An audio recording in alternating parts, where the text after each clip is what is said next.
Welcome to Mini Mastery.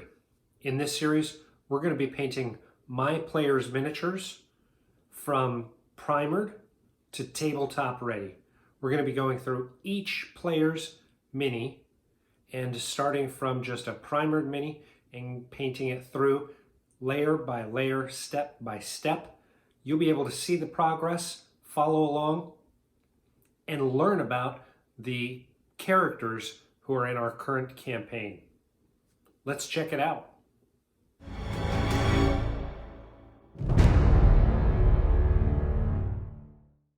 I had a few people ask about the paints I used in the palette, so here's just an image of the palette I use. These are the colors I'm going to be using on the armor today. So starting with a dark blue liner up through greens, blues, and then whites. And there's a lot of paint there because I pre-mix. So let's jump back into Jah. He is the half-elf Paladin that we're playing with.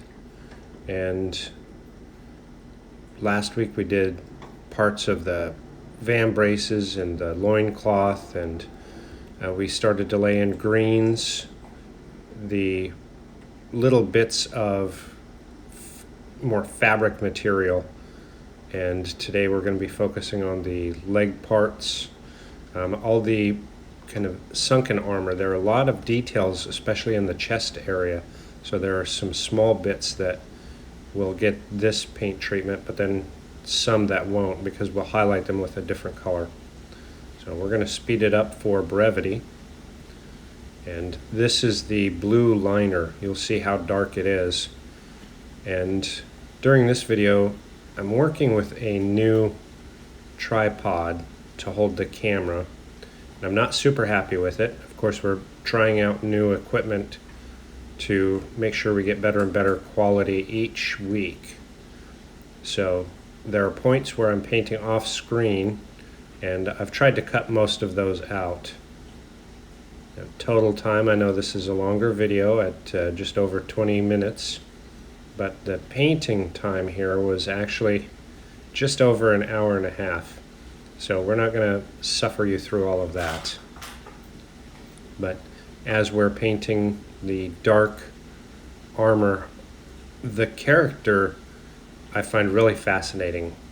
The Paladin is looking for kind of peace, and he wants to leave behind the horrors of the soldiering background that he experienced, where there were some almost war crimes that he witnessed.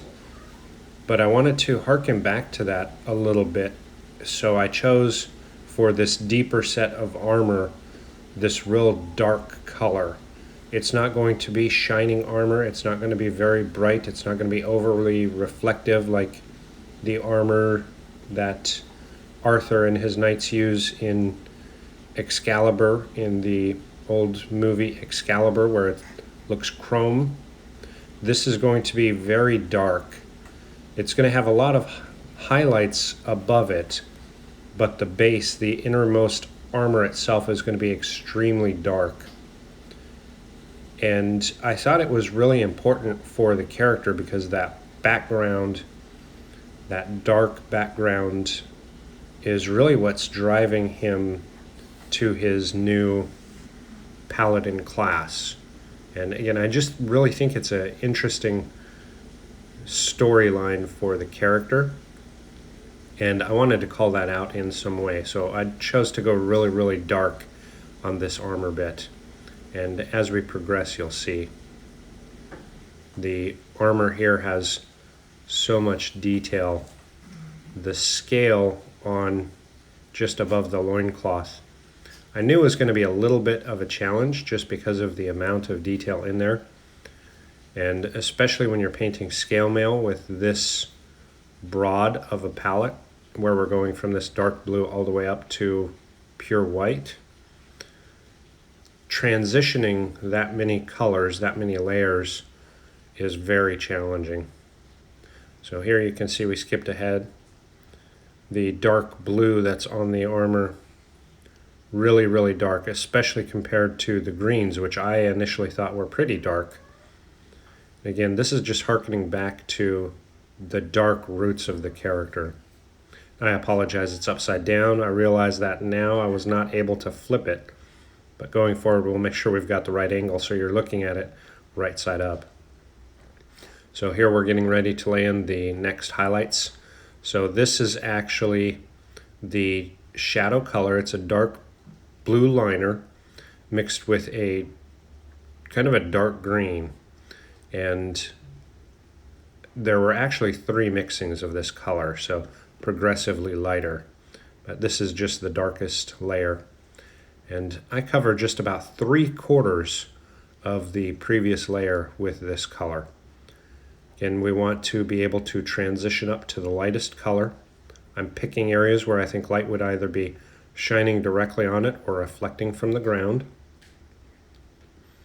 And make sure to put my thumb in there so you can see the transition of colors. You'll see that throughout the video. So with this character, of course, we're still very early into the campaign. We have not had a whole lot of sessions. We've had, a fair amount, but not a whole lot. So we're still learning more and more about the character, the characters in this campaign. But starting out, I had to pick one of them to start with, and I chose the Paladin, really for a couple of reasons. One, I love the sculpt. Of course, this is a Reaper miniature. Most of the miniatures that I use are Reaper, probably 98%. So just continuing highlighting here into the metal. You can see the variance from that loincloth to the armor, what that highlighting really differentiation is. The character of Jah is really, as I said, looking for peace and a way to kind of bury the past, move away from the past.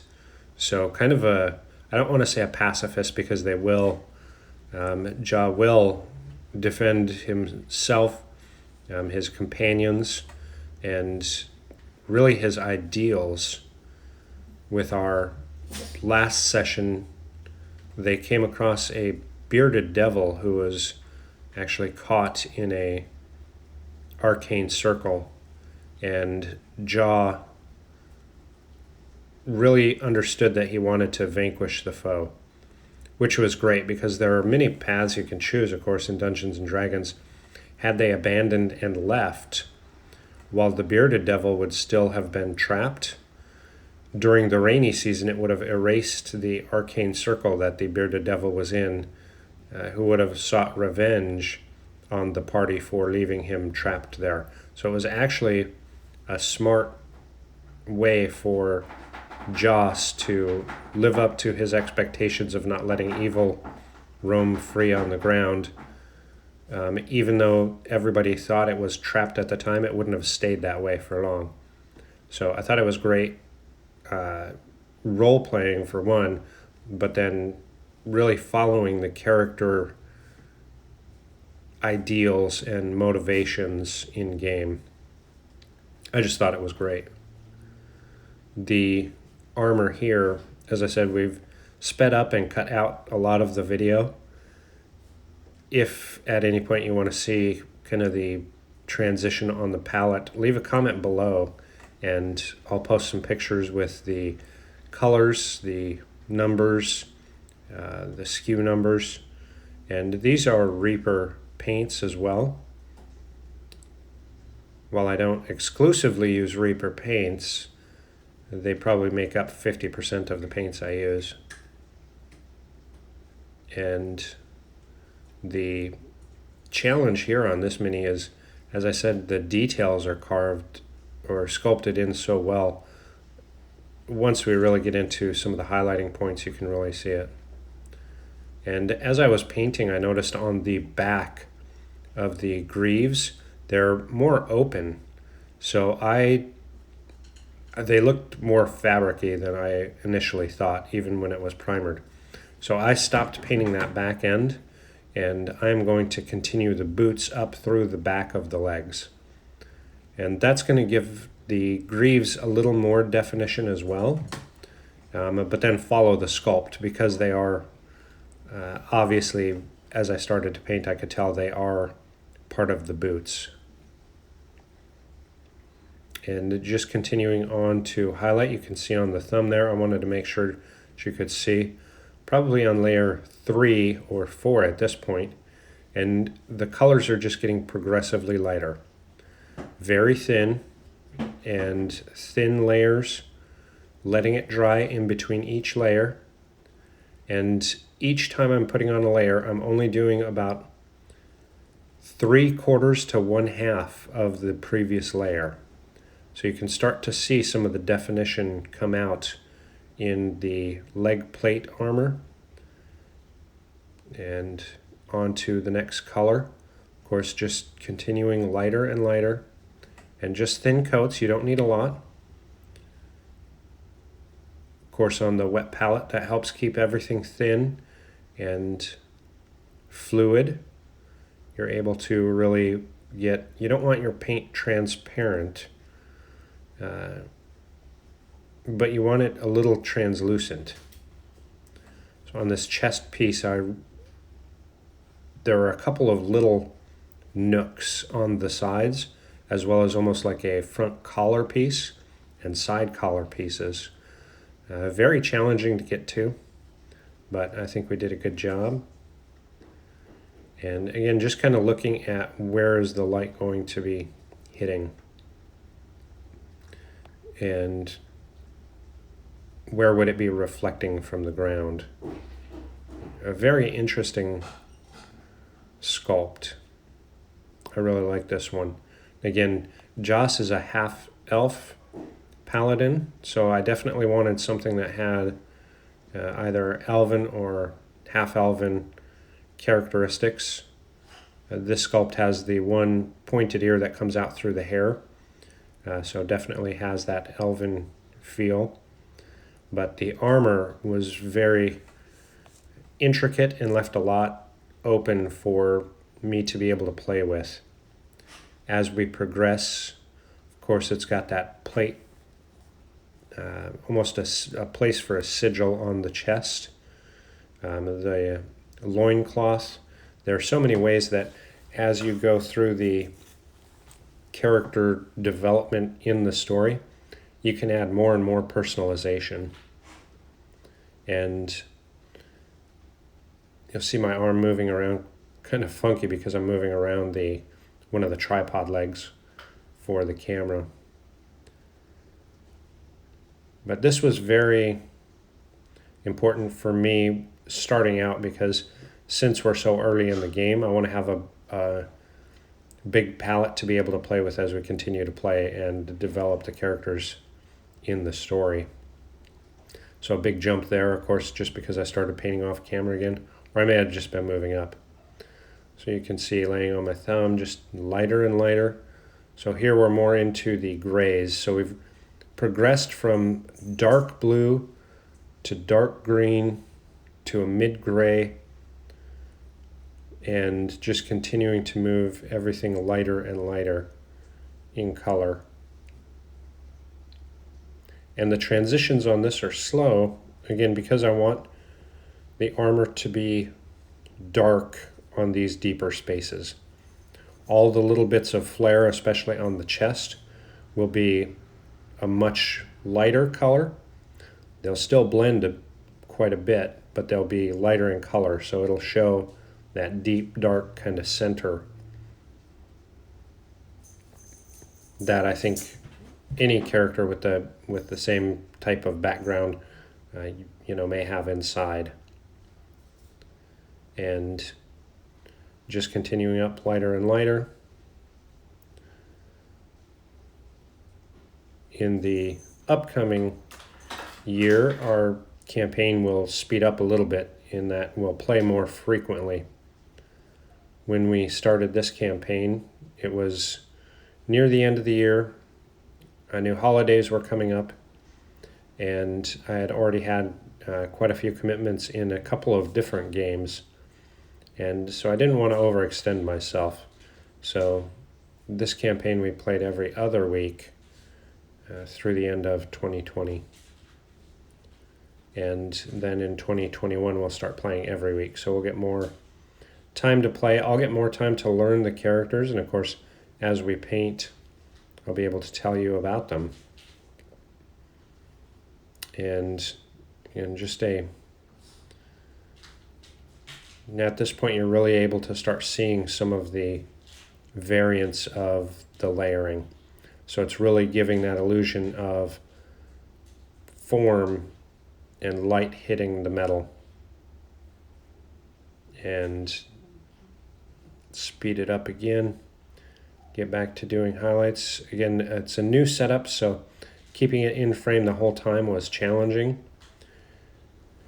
Now this type of mini is a gift for a player, but of course we want these to be tabletop ready.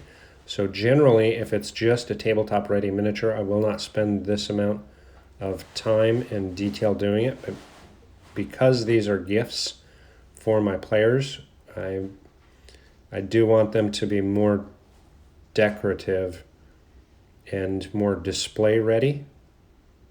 So if this were just a quick paint job to put on the table, I would probably just use triads and get it painted within just a couple of hours. But it's going to be interesting to see how much time we spend on average on the Adventurers minis, because I've never really tracked it or paid attention to it. It's always just something I love to do. So Joss as a character with his half-elven background, it's going to be kind of interesting to explore in story some of the kind of pulling and yanking and everything between the heritage that he has. Of course, as half-elves, there are a lot of good reference materials in books and everything about, do you fit in more with humans or do you fit in more with elves? For Joss, it's going to be interesting to see how that plays out in game. I've got a couple of good hooks to both push and pull in both directions, and I'm excited to see which way the player kind of takes that character. With these colors here, you can see again, the more it's starting to really stand out like the loincloth, to where you can see light and shadow areas. And the armor is starting to look more reflective and less flat. And we'll just continue painting up to lighter colors.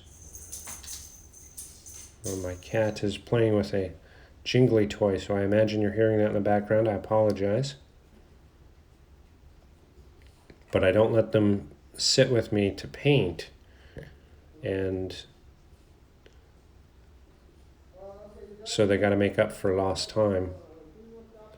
So here we're into the blues and not feeling sad, just into the blue paints. So this is where the highlights are really going to start coming together and really making that armor almost shine. Even though it's a dark, like iron armor, you'll see the more metallic feel come together as these highlights are put on. And again, it's smaller and smaller bits that are getting these highlights, and going from that darkest to the lightest color. You really have to be careful of your transition so you have good blending, because we're going so dark to so light. We've got to be really subtle and make sure the transitions really play well together. So blending is definitely important. And the bits here, especially those ones on the chest and then below the pauldrons, are so small, and the scale above that loincloth are so tiny that they were definitely a challenge, but I'm always up for a good challenge, and I really think that the story behind this paint job really describes why I wanted to go this route and these colors, rather than just dark grays into whites. Putting in those colors kind of ties it into the greens. Of course, having that green kind of second tone, but the blues into real cool, cold colors of background. Then the gray neutrals. So again, I really try to look at ways to tie in what I learn about the characters from the players into their minis, so that when they're on the table, not only are they easy to recognize, but the miniature itself, I want to tell a story. I want to reflect what we've done in game, or how I expect the character to go if I happen to get the minis completed prior to really a good amount of playtime. And I try to put in as much input from the character as well, which is why this one is great, because with that chest plate, if there's a symbol or a sigil or something that the player seizes upon, I'm able to incorporate it in and really kind of tie the story to the mini. And of course, if you haven't watched the previous videos, the base is colored on the sides with the player's favorite color. When we start in this primered stage, I want them to be quickly and easily recognizable by the players. And of course, it's a little more challenging because we're virtual right now, but when you're gaming in person, it really makes a big difference to have, if you're doing what I do and starting with primer minis. All right, there we go. Highlighted up from a dark blue to a white. And that's where we're going to stop this week. I hope you enjoyed. Leave a comment below. Let me know what you think. Let me know if you have any tips or tricks that you'd like to see. Thanks for watching our video. We hope that you enjoyed it, and we'd love to have you subscribe. Feel free to hit that button if you care to get notifications for when we post new content. Leave your comments below and help us answer the question of, where will your adventures take you? Enjoy.